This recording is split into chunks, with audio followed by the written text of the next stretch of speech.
अस्सलाम वालेकुम दोस्तों, आपने अक्सर ऑब्ज़र्व किया होगा कि हमारी एनवायरनमेंट में, हमारे ऑफिसेस में एक डिप्रेशन, एंजाइटी की एनवायरनमेंट होती है। और अभी आजकल ख़ुसूसी तौर पे डिप्रेशन और एंजाइटी की एनवायरनमेंट है। लोग किसी से भी अगर आप बात करते हैं तो वो गुस्से से रिस्पॉन्स करते हैं। और जब इस सारे फैक्टर का एनालिसिस करते हैं तो हमें आइडिया होता है कि तीन बहुत अहम एलिमेंट हैं जिनको हम बाज़ औक़ात इग्नोर कर देते हैं। इन तीन में एक मेंटल फिटनेस है, एक फिजिकल फिटनेस है और एक फाइनेंशियल फिटनेस है। और इन तीनों विंडो में financial fitness, physical fitness, mental fitness, ये अपने एक दूसरे के साथ बहुत कनेक्टेड होती हैं। अगर एक डिस्टर्ब होती है तो उसका असर दूसरी दो पे पड़ता है। मसलन मैं एक एग्जांपल आपको देता हूँ कि अगर फाइनेंशियल फिटनेस वाली साइड में हम देखें कि आपकी अगर जिम्मेदारी है, आप एक घर के सरबराह हैं और आपकी जिम्मेदारी है कमा के लाना, अपनी फैमिली के लिए इकनॉमिक अरेंजमेंट करना, और आप अगर उसमें किसी वजह से भी आपको मुश्किल दरपेश हो रही है, आपकी जॉब ऑफ हो गई है, आपका काम बेहतर नहीं चल रहा, आपका कारोबार में परेशानी हो रही है, तो वो स्ट्रेस फिर आप पे आती है उस फाइनेंशियल फिटनेस ना होने की वजह से। और उसका असर ना सिर्फ आप पे आता है बल्कि आपकी फैमिली पे आता है। इसी तरह से अगर कोई फिजिकल इशू होता है तो वो फिजिकल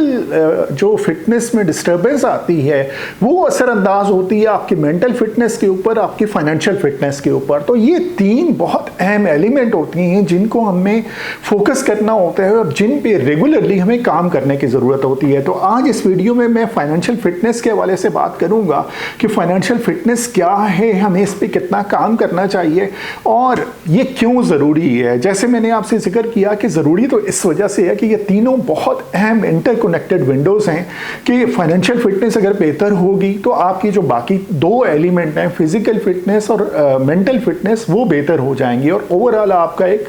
तबीयत, एक एनवायरनमेंट बहुत बेहतर हो जाएगी। लेकिन हमारे यहाँ इशू ये है कि हमारे यहाँ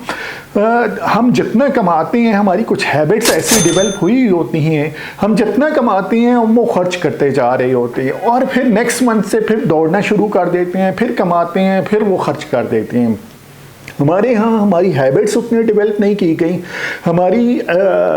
कोई ऐसी स्ट्रेटेजी हमें किसी स्कूल कॉलेज में नहीं सिखाई गई जिससे हमें पता चले कि हमें जो हम इनकम कमाते हैं उसको हमें कैसे संभालना है, एक्सपेंसेस कैसे करने हैं, सेविंग कैसे करनी है और वो जो सेविंग इकट्ठी होती है उसकी इन्वेस्टमेंट कैसे करनी है। अक्सर औक़ात ये सोचा जाता है कि फाइनेंशियल फिटनेस के हवाले से यहाँ जो लोग फाइनेंशियली बहुत स्ट्रांग होते हैं वो शायद अमीर लोग हैं, उन्होंने स्पेशल एजुकेशन फाइनेंस की ली हुई है, इस वजह से वो फाइनेंशियली स्ट्रांग होते हैं। लेकिन हकीकतन में अगर बताऊं, जिन ये लोगों से मेरी इंटरेक्शन होती है या जैसे सीखने का अमल एक जारी है, लोगों को देखते हैं तो आइडिया होता है कि ना तो इसमें अमीर गरीब का है, ना तो इसमें किसी फाइनेंशियल एजुकेशन की ज़रूरत है, बल्कि आपको एक विजडम चाहिए, आपको एक हैबिट चाहिए फाइनेंशियल लिटरेसी के हवाले से जिस पे अमल करके आप अपनी इन सारी चीज़ों को बेहतर कर सकते हैं। सबसे अहम स्किल जो है वो सेविंग का स्किल है। आप कमाते हैं, कमा के खर्च कर देते हैं, लेकिन जो सबसे अहम है वो सेविंग है कि आप सेविंग किस तरह से कर सकते हैं। मैं एक बहुत अच्छा कंटेंट सुन रहा था और उसमें बड़ी अच्छी बात की गई कि आप अगर घर के अंदर हैं, फैमिली के साथ रहते हैं, तो अपने घर में एक वाइट बोर्ड लगाइए और उस वाइट बोर्ड के ऊपर अपनी बच्चों और अपनी फैमिली के साथ एक कंपटीशन बनाइए कि इस महीने जो हम अखराजात करेंगे, हर बंदा, हर फैमिली मेंबर कोई ऐसी स्ट्रेटेजी लेके आए कि हम उन एक्सपेंसेस को कितना कम कर सकते हैं, अपने एक्सपेंसेस को कितना कम कर सकते हैं। तो जितना हम एक्सपेंसेस को कम करेंगे उतना हमारी जो सेविंग है वो बेहतर होती जाएगी और वो सेविंग फिर ऑनवर्ड हम इन्वेस्टमेंट में लेके जाएंगे। तो ये तीन चीज़ें हैं, एक है इनकम, दूसरी है एक्सपेंसेस को कंट्रोल करना और थर्ड है इन्वेस्टमेंट। तो हमारे यहाँ एक्चुअली इशू ये होता है कि हम अगर किसी पहलू में वीक होते हैं, चाहे वो फाइनेंशियल फिटनेस है, फिजिकल फिटनेस है या मेंटल फिटनेस है, तो हम झिझकते हैं किसी से बात करते हुए, हम झिझकते हैं किसी से एडवाइस लेते हुए कि हम क्यों किसी से एडवाइस लें, हम खुद बेहतर कर लेंगे। लेकिन हालांकि दुनिया में इन तीनों इंडस्ट्रीज में स्पेशल ट्रेनर हैं, कोच हैं जो लोगों को हेल्प करते हैं, जो लोगों की मदद करते हैं। आप जिंदगी में कहीं पे भी स्टक हैं, चाहे फाइनेंशियली स्टक हैं, चाहे मेंटली स्टक हैं, चाहे फिजिकली स्टक हैं, तो आप देखें कि आप किस तरह से किसी अच्छे ट्रेनर, अच्छे कोच की हेल्प ले सकते हैं। फाइनेंशियल एडवाइजरी के हवाले से हमारे यहाँ अलमिया ये है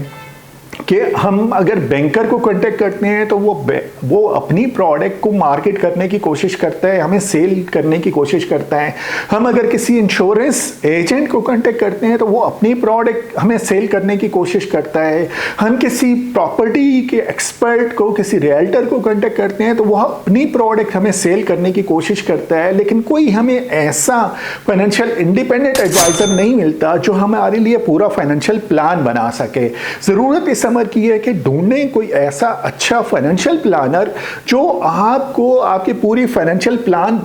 बना के दे और उस फाइनेंशियल प्लान के मुताबिक आप एक्शन लें। आपके लिए स्ट्रेटेजी डिजाइन करे कि आप इनकम कितनी कमाते हैं, next 3 to 5 year to 10 year to 20 year आपकी इनकम क्या होगी और आपके एक्सपेंसेस क्या होंगे, किस तरह से आप अखराजात करेंगे और आपके फाइनेंशियल गोल क्या होंगे। फाइनेंशियल गोल बहुत ज़रूरी होता है सेट करना कि क्या क्या चीज़ें आपने अगले आने वाले सालों में बनानी है, करनी है, अचीव करनी है। उनको सामने रखते हुए आपके सारे एक्शन होंगे, उनमें कुछ ऐसे एक्शन होंगे जो स्पीडी होंगे, जिन चीज़ों को आपने 1 साल में, 6 माह में, 2 साल में अचीव करने, और कुछ ऐसे होंगे जो 3 से 5 सालों में अचीव होने हैं, जहाँ पे थोड़ा थोड़ा आपकी एफर्ट चाहिए होगा। कुछ ऐसे होंगे जो अगले 10 सालों में जाके अचीव होंगे। तो जब आप फाइनेंशियल प्लान बनाते हैं,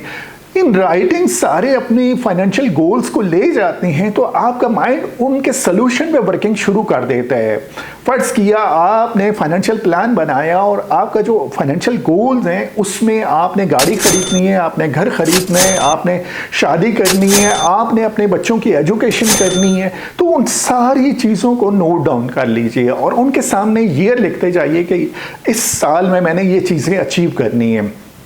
अब 2 तरह के चीज़ें होंगी। एक होगा कि आपका माइंड, जो आपने इन राइटिंग पूरा फाइनेंशियल एक्शन प्लान बनाया होगा, आपका माइंड उसका सलूशन आपको देता जाएगा और आपकी एक ऐसी डायरेक्शन बनती जाएगी कि वो जो आपके फाइनेंशियल गोल हैं वो आहिस्ता आहिस्ता एक एक करके अचीव होते जाएंगे। लेकिन जहन में रखें कि अगर आप इन राइटिंग लेके जाएंगे तो आपके वो अचीव होंगे, लेकिन अगर आपके इन राइटिंग नहीं होंगे तो वो उनको अचीव करना, शायद आप कोई 1 अचीव हो जाए, 2 अचीव हो जाए, 3 अचीव हो जाए, लेकिन शायद वो ज़्यादा अचीव ना हो सकें। एक दफ़ा एक यूनिवर्सिटी में कंपटीशन हुआ, कुछ स्टूडेंट्स को बोला गया कि उनके जो लाइफ के गोल्स हैं उनको लिखें, और उनमें से कुछ स्टूडेंट्स ने लिखे, कुछ ने नहीं लिखे और कुछ को तो बिल्कुल याद ही नहीं रहे। और 10-15 सालों बाद दोबारा उन्हीं स्टूडेंट्स का सर्वे किया गया, जिनको कहा गया था कि आपने अपने जो लाइफ के गोल्स हैं वो लिखी हैं, तो कहाँ किस स्टेज पे पहुंचे हैं। तो जिन लोगों ने वो अपने लाइफ गोल्स लिखे थे उनमें से 90% ऐसे लोग थे जिन्होंने अचीव कर लिए, लेकिन जिन्होंने गोल्स वो लिखे नहीं थे, इन राइटिंग नहीं लेके गए थे, वो अचीव नहीं कर सके थे। कुछ अचीव कर पाए लेकिन मेजॉरिटी वो अचीव नहीं कर सके। तो पहला आपका ये टारगेट होना चाहिए कि अपने फाइनेंशियल गोल्स डिज़ाइन करें, और इन गोल्स को डिज़ाइन करने से पहले एक और चीज़ जो बहुत अहम है वो ये है कि आपने अपना एनालिसिस करना है कि आप इस वक्त कहाँ पे खड़े हैं। एक बहुत अच्छी कहावत है कि आपको अगर कहीं जाना हो और आपको ये पता ना हो कि आप इस वक्त कहाँ पे खड़े हैं, तो इसका कोई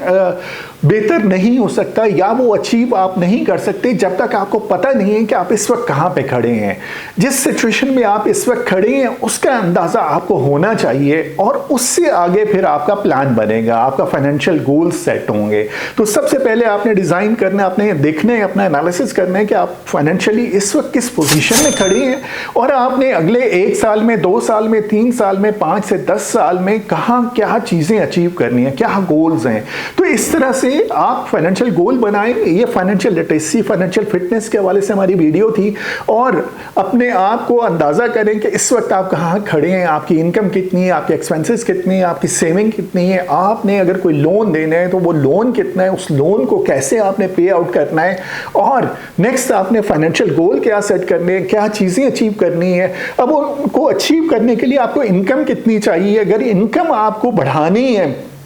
तो आपको क्या चीज़ ऐड करनी पड़ेगी, अपने कौन से स्किल ऐड करने पड़ेंगे। मैं 2-3 चीज़ें बहुत अच्छी सुन रहा था, जिक्र हो रहा था कि आप अगर कहीं गवर्नमेंट जॉब करते हैं या किसी प्राइवेट कंपनी में जॉब करते हैं और आप महसूस करते हैं कि आपके जो फाइनेंशियल गोल हैं उनके लिए फाइनेंशियल इनकम ज़्यादा चाहिए, और जहां आप काम कर रहे हैं वहां से आपको इतनी इनकम नहीं आ रही, तो कोशिश करें कि कोई ऐसा स्किल सीखें, जैसे सोशल मीडिया मार्केटिंग हो सकती है, जैसे सेल्स की स्किल हो सकती है, तो वो सीखें। और आपके जो शहर है, आप जिस सिटी में काम करते हैं, वहां पे अगर कोई स्टार्टअप आते हैं उनको जाके वो सर्विस ऑफर करें पार्ट टाइम में, और उन्हें कहें कि मैं आपकी सेल को 50% तक ग्रोथ में ले जाऊंगा, इस 50% का 5 to 10% आप मेरा सर्विस चार्ज मुझे पे करेंगे। तो ऐसे स्टार्टअप जिन्हें अच्छी सेल चाहिए होगी और वो इस कंडीशन पे कि जो आप ऑफर दे रहे हैं कि आप उनकी सेल को 50% तक ले जाएंगे, तो वो डेफिनेटली रेडी हो जाएंगे आपकी सर्विस लेने के लिए और आपको एक प्लेटफॉर्म प्रोवाइड करने के लिए। तो ये था आज की मेरी वीडियो फाइनेंशियल फिटनेस के हवाले से।